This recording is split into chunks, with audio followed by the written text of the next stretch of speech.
സർക്കാരിന്റെ ഉത്തരവ് വന്നിരിക്കുകയാണ്. അതിദരിദ്രർക്ക് വീട് വെക്കാൻ 6 ലക്ഷം എന്നുള്ളത്. നേരത്തെ അത് 4 ലക്ഷമായിരുന്നു.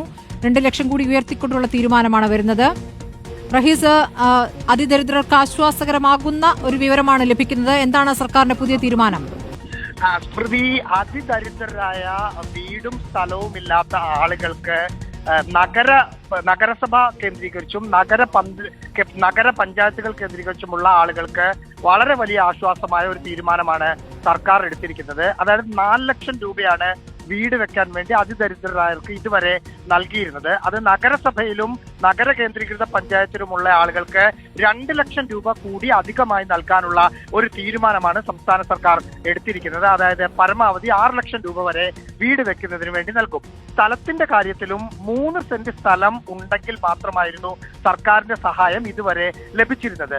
പക്ഷേ നഗരപ്രദേശങ്ങളിൽ 3 സെന്റ് സ്ഥലം മേടിക്കുക എന്നത് ഇപ്പോഴത്തെ സ്ഥലം വിലയിൽ വലിയ ബുദ്ധിമുട്ടാണ് എന്ന് പല ഉപഭോക്താക്കളും സർക്കാരിനെ അറിയിച്ചു. ആ പശ്ചാത്തലത്തിൽ 2 സെന്റ് സ്ഥലം ഉണ്ടെങ്കിലും ഇനി മുതൽ വീട് വെക്കാനുള്ള അനുമതി, ആ 2 സെന്റ് സ്ഥലമുള്ള ആൾക്ക് വീട് വെക്കാനുള്ള പണം സർക്കാർ നൽകും. ചില ആളുകൾക്ക് വീട് വെക്കാനുള്ള സ്ഥലം വാങ്ങി വീട് വെക്കാനുള്ള അനുമതിയും നൽകുന്നുണ്ട്. അങ്ങനെയുള്ള ആളുകൾക്കും ഇനി മുതൽ നഗരസഭയിലും നഗരസഭ പോലുള്ള പഞ്ചായത്തുകളിലും 2 സെന്റ് സ്ഥലം മാത്രം മതി